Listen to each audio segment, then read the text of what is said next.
당신은 평생 열심히 일했는데 왜 당신의 부는 제자리 걸음일까요? 당신이 잠든 사이 당신의 부를 합법적으로 빼앗아가는 보이지 않는 양털 깎기 게임이 진행되고 있기 때문입니다. 당신은 성실하게 저축하고 경기가 좋다는 소식에 용기를 내어 주식이나 부동산에 투자합니다. 하지만 얼마 지나지 않아 위기가 닥치고 당신은 공포 속에서 자산을 헐값에 팔아버린 경험이 있을지 모릅니다. 마치 누군가 당신이 돈을 모을 때까지 기다렸다가 한 번에 모든 것을 앗아가는 것 같은 느낌. 당신의 잘못이 아닙니다. 당신은 단지 게임의 규칙을 몰랐을 뿐입니다. 이 영상은 바로 그 숨겨진 규칙을 폭로합니다. 금융 엘리트들이 어떻게 주기적으로 부의 판을 뒤엎고 당신의 양털을 깎아가는지 그 잔인한 사이클의 작동 원리를 낱낱이 보여드릴 것입니다. 이 영상이 끝날 때쯤 당신은 더 이상 순진한 양이 아니라 게임의 판도를 잇는 현명한 투자자로 거듭날 것입니다. 이 잔인한 게임의 희생자가 아닌 승자가 되고 싶으시다면 저희 채널을 구독하고 그 비결을 함께 배우십시오. 자, 그럼 먼저 부의 이전이 이루어지는 이 양털 깎기 사이클이 정확히 무엇인지 그 4단계 과정부터 해부해 보겠습니다. 파트 1. 부의 이전이 이루어지는 4단계 사이클. 양털 깎기는 음모론이 아닙니다. 이것은 지난 100년간 대공황부터 2008년 금융위기 그리고 2020년 팬데믹 버블에 이르기까지 반복적으로 나타난 금융 시스템의 작동 원리이자 부가 대중으로부터 엘리트에게로 합법적으로 이전되는 메커니즘입니다. 시대와 기술은 변하지만 이 잔인한 4단계 사이클의 패턴은 결코 변하지 않습니다. 1단계, 양키우기, 낙관론의 불을 지키다. 모든 사이클의 시작은 쉬운 돈의 시대가 열리면서 시작됩니다. 이전의 위기로 침체된 경제를 살린다는 명분 아래 중앙은행, 미국의 연준 등과 정부, 즉 목자들은 금리를 제로에 가깝게 인하합니다. 그리고 양적 완화라는 이름으로 문자 그대로 허공에서 수조 달러의 돈을 찍어내 금융 시스템에 쏟아붓습니다. 이는 마치 목자가 양들을 위해 비옥하고 끝없는 초원의 문을 활짝 열어주는 것과 같습니다. 대출 이자는 역사상 가장 저렴해지고 시중에는 돈이 넘쳐납니다. 언론에서는 연일 경기가 회복되고 있다, 새로운 기술이 세상을 바꿀 것이다 라는 장밋빛 전망을 쏟아냅니다. 대중, 즉 양들은 빚을 내는 것이 두렵지 않고 미래에 대한 낙관적인 밈 속에서 서서히 살이 찌기 시작합니다. 2단계, 양몰이, 탐욕을 자극하다. 1단계에서 풀린 막대한 유동성은 공장 설비 같은 실물 경제로 흘러들어가지 않고 주식, 부동산, 그리고 그 시대의 가장 핫한 투기 자산, 닷컴 버블 시기엔 기술주, 2021년에는 암호화폐로 흘러들어갑니다. 자산 가격이 서서히 오르기 시작하고 곧 가파른 상승 곡선을 그립니다. 이때 양몰이 개 역할을 하는 언론과 금융 전문가들이 등장합니다. 그들은 지금 투자하지 않으면 평생 후회한다, 이번에는 다르다는 구호를 외치며 대중의 탐욕과 불안감을 극도로 자극합니다. 주변에서 주식이나 부동산 투자로 돈을 벌었다는 이야기가 들려옵니다. 은행 예금만 고집하던 당신은 점차 바보가 된 것 같은 기분을 느낍니다. 결국 대중은 이성을 잃고 탐욕의 결정에서 시장에 뛰어듭니다. 평생 모은 돈을 쏟아붓고 심지어 감당할 수 없는 빚까지 내어 자산 가격의 최고점에서 영끌 매수에 나섭니다. 모든 양들이 흥분 상태로 우리장 안으로 몰려들어간 순간 목자들은 조용히 우리의 문을 잠깁니다. 3단계, 양털 깎기, 게임의 규칙을 바꾸다. 모든 양들이 우리 안에 갇히고 부채와 자산으로 털이 무성하게 자랐을 때 목자들은 갑자기 태도를 바꿉니다. 그들은 인플레이션이라는 새로운 적을 선포합니다. 아이러니하게도 이 인플레이션은 그들이 1단계에서 무분별하게 돈을 풀었기 때문에 발생한 것입니다. 과열된 경기를 진정시켜야 한다는 명분 아래 중앙은행은 역사상 가장 빠른 속도로 금리를 인상하기 시작합니다. 제로 수준이었던 대출 금리는 순식간에 5%, 6%로 치솟습니다. 양적 긴축을 통해 시중에 풀었던 돈을 다시 걷어들이기 시작합니다. 이는 마치 양들에게 끝없이 먹이를 주던 목자가 갑자기 너희가 너무 뚱뚱해져서 건강에 해롭다며 모든 먹이를 치워버리고 날카로운 가위를 꺼내드는 것과 같습니다. 4단계, 부의 수확, 부의 대이동. 금리 인상의 충격은 즉시 자산 시장을 덮칩니다. 영원할 것 같았던 주식과 부동산 가격은 폭락하기 시작합니다. 진짜 비극은 여기서 벌어집니다. 2단계에서 무리하게 빚을 내어 자산의 최고점을 샀던 대중들은 급등한 이자 부담과 자산 가격 하락의 이중고를 견디지 못합니다.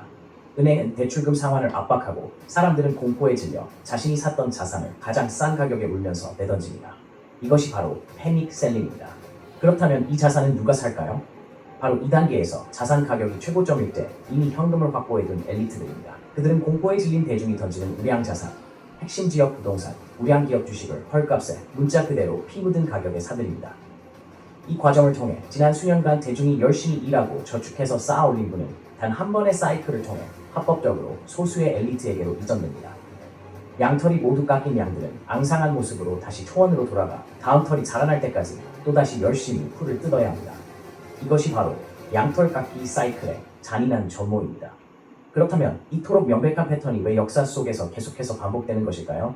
다음 파트에서 그 근본적인 왜를 분석해 보겠습니다. 파트 2. 이 잔인한 게임이 반복될 수밖에 없는 이유. 파트 1에서 우리는 양털깎기라는 부가 주기적으로 이전되는 잔인한 4단계 사이클을 해보겠습니다. 그렇다면 우리는 질문해야 합니다. 왜 이토록 명백한 패턴이 역사 속에서 계속해서 반복되는 것일까요? 왜 똑똑하고 성실한 수많은 사람들이 매번 똑같은 함정에 빠지는 것일까요? 그 이유는 이 게임이 3가지의 강력하고 거의 변하지 않는 법칙에 의해 움직이기 때문입니다. 첫 번째 이유, 현대 금융 시스템의 본질적인 취약성. 문제의 근원은 우리가 사용하는 돈 자체의 본질에 있습니다. 1971년 금본위제가 폐지된 이후 우리가 사용하는 법정화폐는 더 이상 금과 같은 실물 자산에 의해 보증되지 않습니다. 그것은 오직 정부와 중앙은행의 신용에 의해서만 가치가 유지되며 대출 과정을 통해 허공에서 창조됩니다. 이 신용기반 통화 시스템은 본질적으로 붐과 버스트 사이클을 만들어낼 수밖에 없는 불안정한 구조를 가지고 있습니다. 경기가 좋을 때는 은행이 대출을 늘리고 이 과정에서 시중의 통화량은 기하급수적으로 팽창하며 자산 가격 거품을 만들어냅니다. 반대로 중앙은행이 금리를 인상하거나 위기가 닥쳐 신용이 위축되면 시중의 통화량은 순식간에 증발하고 자산 가격은 폭락합니다. 양털깎기는 바로 이 신용의 팽창과 수축 과정에서 발생하는 필연적인 현상입니다. 중앙은행의 역할 또한 아이러니합니다.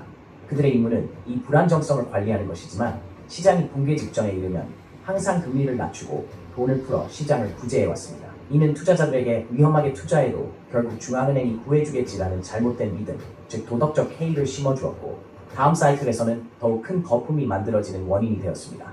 중앙은행은 불을 끄는 소방수이면서 동시에 다음 화재의 불씨를 제공하는 방화범의 역할을 의도치 않게 수행해온 셈입니다. 두 번째 이유, 결코 변하지 않는 인간의 심리. 금융 시스템이 이 게임의 판을 깐다면 그 판 위에서 플레이어들을 춤추게 하는 것은 바로 인간의 원초적인 심리, 탐욕과 공포입니다. 사이클의 정점에서 사람들은 탐욕에 눈이 멉니다. 자산 가격이 매일같이 오르는 것을 보며 이성적인 판단력은 마비되고 이번 기회를 놓치면 영원히 부자가 될 수 없다는 극심한 불안에 휩싸입니다. 옆집 사람이 주식으로 돈을 벌었다는 이야기는 수백 페이지의 이성적인 분석 보고서보다 훨씬 더 강력한 투자 동기가 됩니다. 반대로 사이클의 바닥에서 사람들은 공포에 질려 모든 것을 내던집니다. 자산 가격이 매일같이 떨어지는 것을 보며 이러다 모든 것이 휴지 조각이 될지 모른다는 원초적인 공포가 모든 것을 지배합니다. 상승장에서는 자신을 장기 투자자라고 불렀던 사람들도 하락장에선 가장 먼저 시장을 떠나는 단기 투매자가 됩니다. 금융 엘리트들은 바로 이 예측 가능한 대중의 심리를 이용합니다. 그들은 대중이 탐욕에 취해 있을 때 조용히 자산을 팔아 현금을 확보하고 대중이 공포에 질려 투매할 때 그들이 던지는 자산을 헐값에 사들입니다. 그들은 감정을 지배하지만 대중은 감정에 지배당합니다. 세 번째 이유, 압도적인 정보의 비대칭성. 이 게임은 애초에 공정하지 않습니다. 엘리트와 대중은 서로 다른 정보를 가지고 게임에 참여하기 때문입니다. 금리 인상과 인하를 결정하는 중앙은행 통제, 경제 정책을 입안하는 정부 고위 관료, 그리고 그들의 의중을 가장 먼저 파악하는 월스트리트의 거대 투자은행들. 이 내부자들은 사이클의 변곡점이 언제 올 것인지 미리 알고 있거나 최소한 강력한 힌트를 가지고 있습니다. 그들은 음악이 언제 멈출지 알고 춤을 춥니다.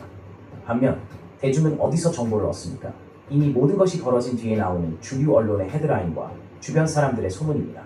언론은 자산 가격이 최고점일 때 가장 낙관적인 뉴스를 내보내고 가격이 바닥일 때 가장 비관적인 뉴스를 쏟아냅니다. 즉, 대중은 항상 가장 비쌀 때 사서 가장 쌀 때 팔도록 유도되는 정보 환경에 놓여 있습니다. 엘리트들은 정보에 따라 행동하고 대중은 소음에 따라 반응합니다. 결론적으로 본질적으로 불안정한 금융 시스템, 예측 가능한 인간의 심리, 그리고 압도적인 정보 격차라는 이 3가지 요인이 존재하는 한 양털깎기 사이클은 앞으로도 형태를 바꾸며 계속해서 반복될 수밖에 없는 숙명과도 같습니다. 그렇다면 이 잔인한 사이클이 우리 사회에 미치는 최종적인 결과는 무엇일까요? 다음 파트에서 그 파괴적인 영향력을 분석해 보겠습니다. 파트 3. 당신은 부채의 노예가 된다. 양털깎기 사이클이 주기적으로 반복될 때마다 단순한 돈의 이전을 넘어 우리 사회의 근간을 뒤흔드는 3가지 파괴적인 결과가 나타납니다. 이것은 당신의 투자 포트폴리오뿐만 아니라 당신의 삶과 사회 전체에 깊은 상처를 남깁니다. 첫 번째 결과, 부의 양극화 심화. 가장 직접적인 결과는 부의 대물림이 아닌 부의 대이동입니다. 사이클이 반복될수록 사회의 부는 생산적인 활동에 기여한 사람이 아니라 사이클의 흐름을 잇고 자본을 움직이는 소수의 손에 기하급수적으로 집중됩니다. 이전 영상에서 우리는 심화되는 불평등을 우리 시대의 주요 문제 중 하나로 다룬 바 있습니다. 바로 이 양털깎기 사이클이 그 불평등을 만들어내는 핵심 엔진입니다. 위기가 닥쳤을 때 빚을 내어 자산을 샀던 중산층은 파산하고 자산을 헐값에 내놓습니다. 반면 거품의 정점에서 현금을 보유하고 있던 부자들은 이 자산들을 헐값에 사들여 다음 상승 사이클에서 막대한 부를 축적합니다. 이 과정은 렛칫 효과를 낳습니다. 톱니바퀴가 한쪽으로만 돌아가듯 부는 위기 때마다 상위 계층으로 이동하지만 다시 아래로 내려오는 경우는 거의 없습니다. 시간이 지날수록 사회는 극소수의 자산가 계급과 평생 일해도 자산을 소유하기 힘든 대다수의 노동자 계급으로 나뉘게 됩니다. 이는 경제적 기회의 불평등을 넘어 사회적 갈등과 분열을 심화시키는 가장 큰 원인이 됩니다.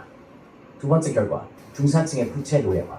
양털깎기 사이클은 중산층을 부채 혜택 가두기 위해 정교하게 설계된 시스템과도 같습니다. 사이클의 붐 시기에 정부와 언론은 빚을 내어 집을 사는 것이 현명한 선택이라고 부추깁니다. 낮은 금리와 오르는 자산 가격은 빚에 대한 두려움을 마비시킵니다. 중산층은 내 집 마련이라는 꿈을 이루기 위해 혹은 벼락거지가 되지 않기 위해 자신의 소득 능력을 넘어서는 거대한 부채를 짊어지게 됩니다. 하지만 버스트 국면이 닥치고 중앙은행이 금리를 인상하면 이 덫은 즉시 작동합니다. 어제까지 감당 가능했던 주택담보대출 이자는 하룻밤 사이에 2배로 치솟습니다. 집값은 폭락하여 내가 빌린 돈보다 자산 가치가 더 낮아지는 깡통주택 신세가 됩니다. 이제 당신은 갇혔습니다.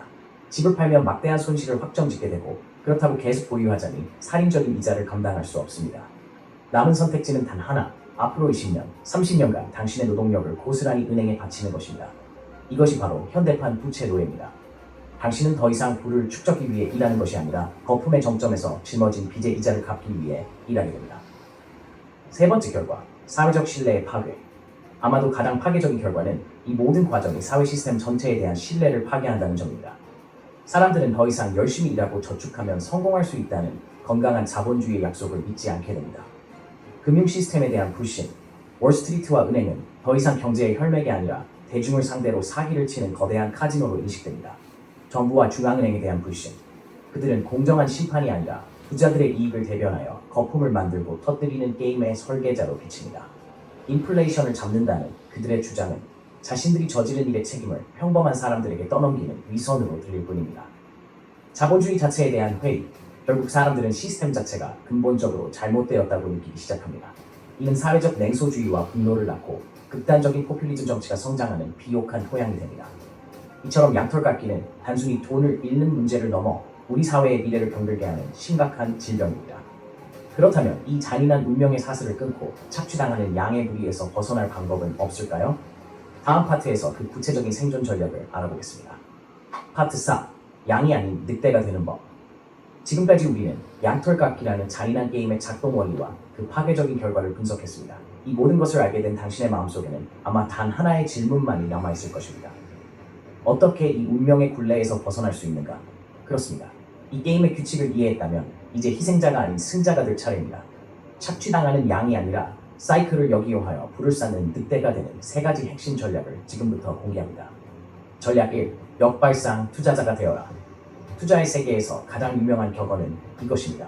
다른 사람들이 탐욕을 부릴 때 두려워하고 다른 사람들이 두려워할 때 탐욕을 부려라. 이것은 단순히 멋진 말이 아니라 양털깎기 사이클에서 살아남는 유일한 생존 원칙입니다. 당신은 지금부터 대중의 감정과 정확히 반대로 행동하는 훈련을 해야 합니다. 붐 시기, 대중이 탐욕에 빠졌을 때 언론에서 연일 사상 최고가를 외치고 주변 사람들이 모두 주식과 부동산으로 돈을 벌었다고 자랑할 때 당신은 축제를 즐길 때가 아니라 전쟁을 준비해야 합니다. 빚을 내서 투자하는 대신 기존의 빚을 갚으십시오. 급등한 자산의 일부를 꾸준히 분할 매도하여 현금이라는 이름의 실탄을 비축해야 합니다. 상승장에서의 현금은 쓰레기처럼 보이지만 하락장에서의 현금은 왕입니다. 버스트 시기, 대중이 공포에 질렸을 때, 시장이 폭락하고 언론이 세상의 끝이 왔다고 외칠 때 바로 당신의 시간이 온 것입니다. 모두가 공포에 질려 우량 자산을 헐값에 내던질 때 당신은 그동안 모아둔 현금이라는 무기를 가지고 사냥에 나서야 합니다.